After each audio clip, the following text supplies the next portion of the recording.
Ok, ¿cuál es el tema de hoy? Europa al borde de la recesión. Estamos viendo y hemos analizado siempre las perspectivas por región, en donde hemos sido claros que China depende de los estímulos que haga la autoridad monetaria, Estados Unidos del nivel de restrictivo que alcance la tasa de interés y Europa ver si va a evadir lo que se ve como un escenario de estanflación, es decir, estancamiento económico, escenario recesivo con presiones inflacionarias. Ese es el dato que se está llevando por cada región.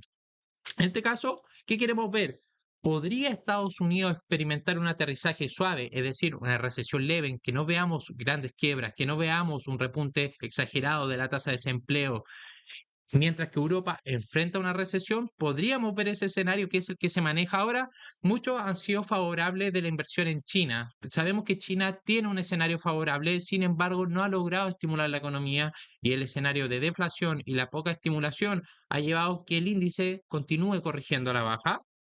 En Europa, igualmente hemos visto un mayor impulso alcista, sin embargo, estamos viendo grandes zonas de resistencia. Estados Unidos ha sido las principales bolsas donde ha entrado la masa monetaria. ¿Por qué? Porque es el que ha mostrado mejores perspectivas económicas. Gracias, Jorge. Ok, entonces acá pueden ver la gráfica que elabora el equipo de research de XTB, en donde vemos que atrás queda el sólido informe de IPC de octubre, es decir, este dato de octubre que vimos un gran repunte. Tras la reunión del FOMC de noviembre, vemos que se está reforzando la creencia del mercado de recortes de tipos en 2024, tanto para Estados Unidos como en Europa. ¿Por qué? Porque estamos viendo una fuerte tendencia a la baja. Recordemos, este repunte que analizamos en las anteriores datos IPC era la principal preocupación. ¿Se esperaba un repunte? Sí. Recordemos que en la década del 70 vimos un escenario de doble proceso inflacionario, donde se había asumido que se había controlado la inflación y rebotó de nuevo, y ese es el temor que tenía el mercado. Sin embargo, el dato que mostró ahora rompió esta tendencia que podía ser de mayor expresión inflacionaria. ¿Cuáles fueron las claves que vimos en este dato IPC? Este proceso de desinflación se estaría sustentando en dos hechos. Principalmente la caída en el precio de la energía. Vimos cómo la reducción del petróleo ha llevado a menor presión inflacionaria. Y también el mercado de automóviles usados. Indicar que el mercado de automóviles es una métrica muy seguida para saber cuál es la actividad económica de un país. Hemos visto que el precio del automóvil usado se ha nivelado a la baja, al igual que el precio del petróleo, llevando menores presiones inflacionarias al IPC. Y también con la inflación de alimentos. Hemos visto que ha continuado disminuyendo y el alquiler sigue siendo un signo de interrogación. Recordar, los análisis que vemos y le hemos planteado del alquiler, es decir, la vivienda, que es el mayor coste que tienen los consumidores, tiende a la baja. Estamos viendo un pequeño repunte. Sin embargo, la fórmula que tiene para calcular el precio del alquiler suele llegar como una media móvil, por lo que vemos niveles más atrasados. Y es acá la interrogante. Muchas gracias, Ana. Muchas gracias, Rodrigo. Vamos a analizar el SP500 en la visión de largo plazo.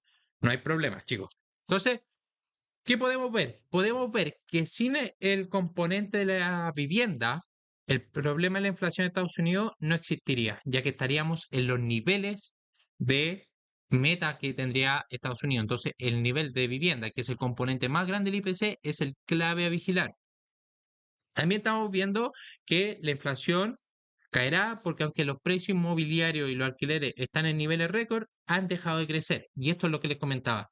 Estamos viendo una tendencia a la baja, que es lo que tenemos que monitorear. Si vamos a ver un repunte o no, lo que indicaría mayor presión inflacionaria. Sin embargo, los datos que se estarían actualizando ahora no indican que esta tendencia es a la baja. También estamos viendo que hay inflación en los servicios.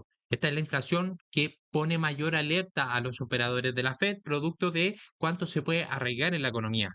Pero si excluimos los alquileres, es del 3%, todavía por sobre el objetivo de la Reserva Federal, que recordemos que es del 2%, pero no sigue niveles alarmantes.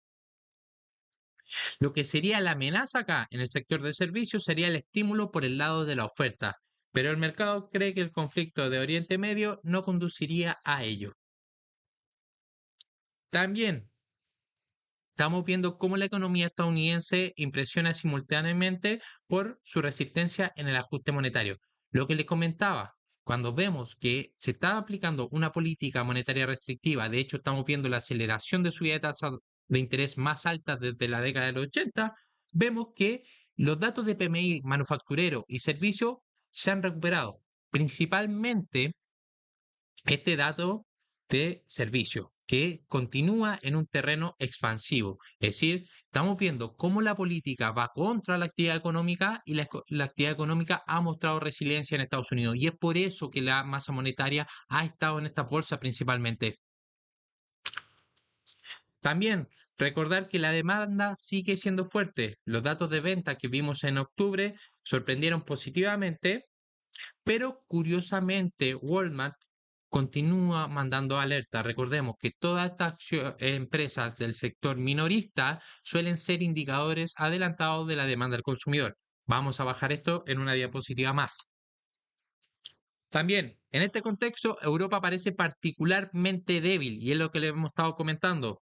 Esta semana vamos a conocer los datos de noviembre en el dato de PMI. Estamos viendo cómo la mayoría de los datos en Japón, Australia, Reino Unido y la zona euro están en terreno contractivo, no así Estados Unidos.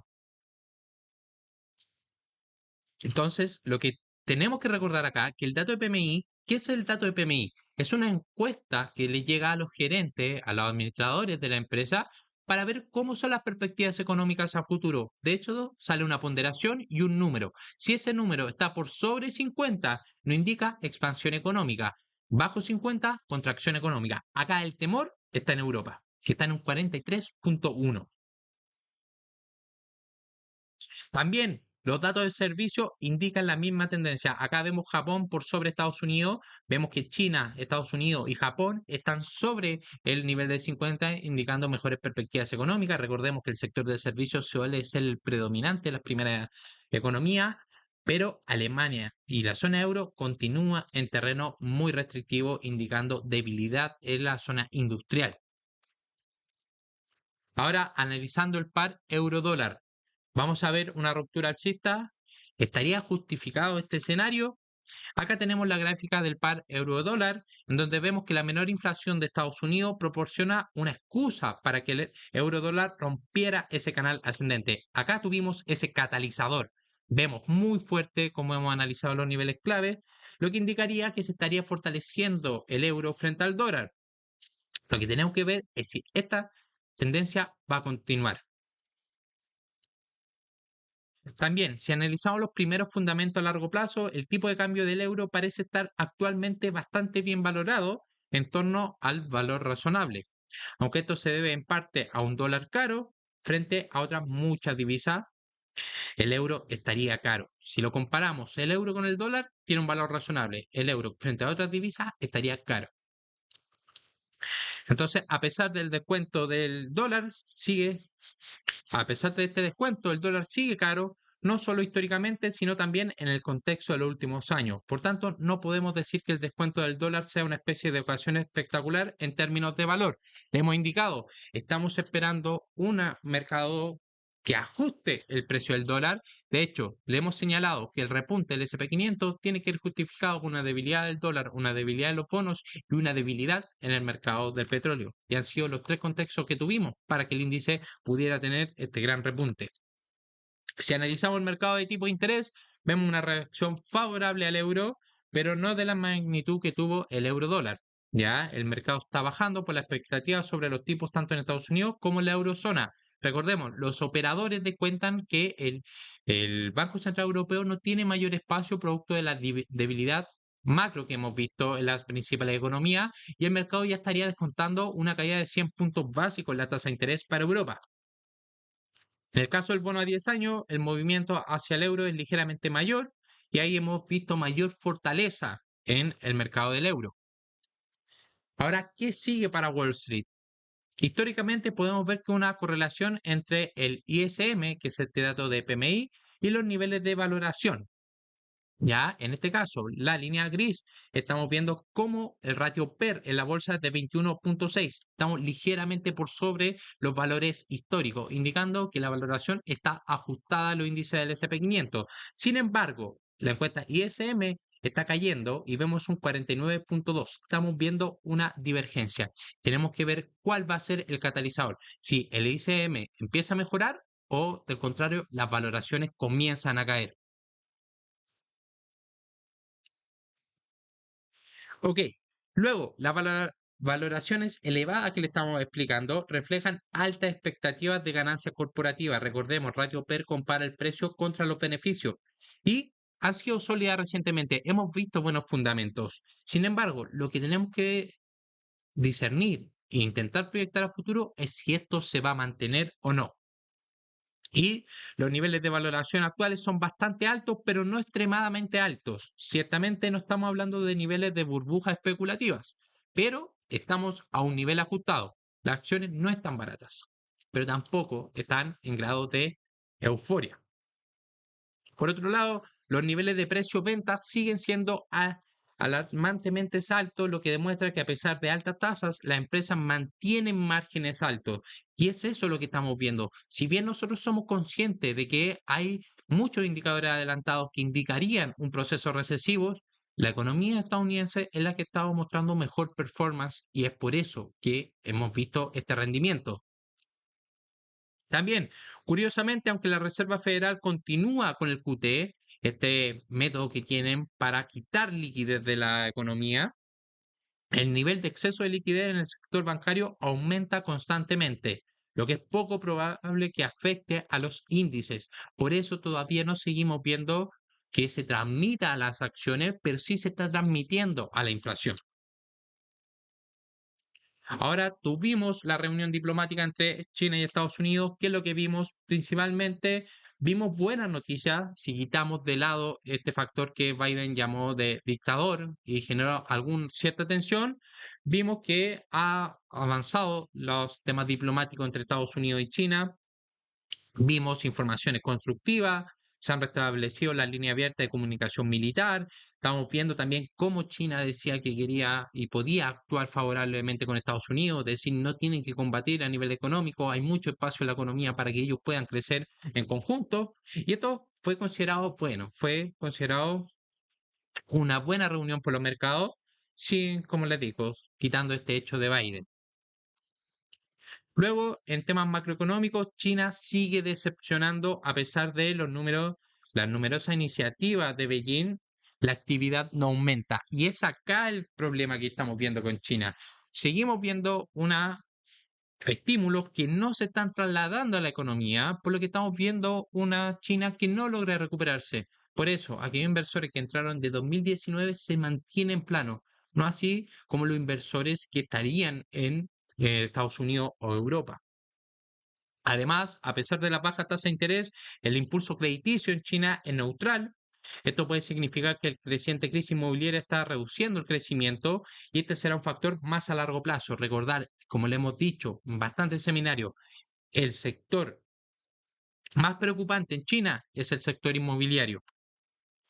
Latam, ¿qué es lo que tenemos para esta semana? Si bien en Brasil, Perú y Colombia no vamos a tener datos macroeconómicos relevantes, estos van a estar muy sujetos al comportamiento de las materias primas y al dólar index. Sí tenemos datos en México, vimos datos que van a ser del Producto Interno Bruto, lo que nos va a permitir conocer el estado actual de la economía. También vamos a tener datos de inflación que van a mostrar la situación actual de la presión inflacionaria. En México tenemos datos muy relevantes. Sugiero estar mirando el par euro, el dólar peso mexicano, ya que nos van a dar las perspectivas de actividad económica y también de presión inflacionaria. Con esos dos datos podríamos interpretar de mejor manera hacia dónde podría ir la política monetaria. Y en Chile tuvimos los datos de Producto Interno Brutos ya hace unos minutos atrás, en donde vimos datos bastante positivos. El dato anual se situó por sobre la previsión, saliendo del terreno negativo. Vimos cómo evadió la recesión técnica, por lo que los datos son muy buenos para Chile.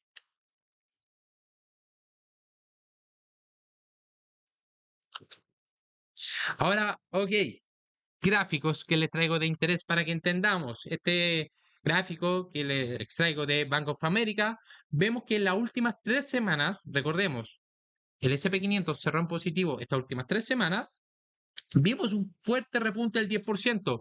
Para aquellos que siguen este seminario, no es algo sorprendente, es algo que hemos estado analizando. Veíamos ese escenario en el aspecto técnico, tanto en el alcista el bajista, y hemos visto que esto ha sido impulsado principalmente por parte de los CTA, ya que serían estos inversores institucionales, y también la recompra de acciones corporativas. Recordemos, le hemos señalado cuando se levantó el blackout de recompra por parte de las acciones y también los flujos que estarían en el mercado monetario, que se conoce como fontanería de mercado. En un lapso de 10 días, los CTA adquirieron casi 7.000 millones de dólares en acciones, la mayor compra registrada. Además, la semana pasada se observó la mayor recompra semanal en la historia de los datos de Bank of America desde 2010. Esta barra en la que le estoy nombrando. Estamos viendo la entrada del dinero, estamos viendo cuando estaba en mínimo que era un punto muy atractivo para el SP 500. A pesar de todos estos récords, algunos analistas como Harnett, que es el CEO de Bank of America, advierte que el impulso de compra podría estar llegando a su fin, sugiriendo que la fiesta está terminando. Y esto es lo que le hemos indicado. Necesitamos ver la corrección. ¿Podría extenderse el SP 500? Puede extenderse. Identificamos ese repunte, lo identificamos. Sin embargo, la historia la va a contar el retroceso que tengamos de este impulso, que lo vamos a bajar ya en los aspectos técnicos. Luego, deflación. Acá está el sector de Walmart y es donde estamos viendo la perspectiva. Y le he recordado, la inflación ya no va a ser un problema. El problema y para dónde se van a comenzar a ir el discurso es al grado de recesión que podría vivir Estados Unidos. Y acá tenemos el dato de Walmart, que en su presentación vimos cómo se nombraba por primera vez por parte de una empresa de gran multinivel la palabra de deflación. ¿Ok? ¿Esto qué nos indicaría? Un menor consumo. Cuando alcanzamos grados de deflación suele ser mucho más complicado que un grado de inflación en una economía. Y es eso lo que estamos viendo. Si bien los datos que hemos visto de PIB, que se ubicaron en el 4,9%, son datos muy buenos, son datos atrasados. Lo que nosotros tenemos y nuestra labor de inversores, especuladores o analistas es ver qué podría pasar a futuro y hacia dónde apuntan las probabilidades. Ok, Kenneth, vamos a analizar el petróleo, pero recordar, nosotros veíamos un mínimo más y esperamos un repunte. Así que, chicos, eso estaba en los niveles claves, pero lo vamos a analizar. Acá también les traigo otra gráfica de Farm Bureau, en donde vemos cuál es el costo que tendría la cena de Acción de Gracias. Recordemos, ahora Estados Unidos va a entrar en esta cena de Acción de Gracias que entra el jueves, viernes. Vamos a ver cómo están de vacaciones. Vamos a ver bajo volumen en los índices, por lo que podríamos ver si hay un catalizador, se mueva mucho más abrupto por el bajo volumen. Ok, acá vemos que el coste era de 53,31 dólares en 2021. Ahora en 2023 está en 61,17 el coste de esta cena. Por lo que estamos viendo que cayó en comparación al 2022, pero aún está lejos a los niveles de 2021 y también de 2019, por lo que todavía estamos viendo presión inflacionaria. Aquellos que tengan conocido en Estados Unidos les van a decir que siguen viendo cómo el coste de vida, sobre todo en alimentos, continúa subiendo. Y acá están las dos perspectivas. Deflación que nos dice Walmart o una inflación mucho más estructural en Estados Unidos. Y es ahí donde nosotros vamos a ir a centrarnos. Este gráfico de Macrobond podemos ver, para mí es uno de los gráficos más interesantes a la hora de analizar la macroeconomía, que es el índice de condiciones financieras. Estamos viendo que este repunte, donde le apunto con el puntero, el repunte de las acciones vino muy acompañado de una menor tensión en las condiciones financieras. Esto es positivo, ya que cuando vemos una condición financiera más favorable, es mucho más favorable el crédito, fluye mucho mejor el dinero. Sin embargo, ¿a dónde sugiero que se preocupen? Es que esto no es lo que busca la Reserva Federal. Si bien nosotros decimos que posiblemente ya llegó el fin de la subida de tasas, esto podría llevar a los operadores a tomar una postura mucho más agresiva y hacer intervenciones verbales. ¿Qué quiere decir eso? Que no vayan a subir la tasa necesariamente, pero veamos cómo los operadores digan que probablemente lo van a hacer. ¿Para qué? para que no repunte las condiciones financieras. Y también para terminar ya, tenemos el gráfico de Goldman Sachs de las predicciones para los beneficios por acción y prevén que 2024 y 2025 tenga un crecimiento del 5%. Es decir, como hemos analizado, posiblemente estemos viendo el suelo. ¿Y esto va en línea con un proceso recesivo? No. Esto va en línea con un proceso de soft landing. Por lo que recordar, lo que tenemos que analizar es cómo se van a ir deteriorando los datos macroeconómicos para las próximas entregas de datos.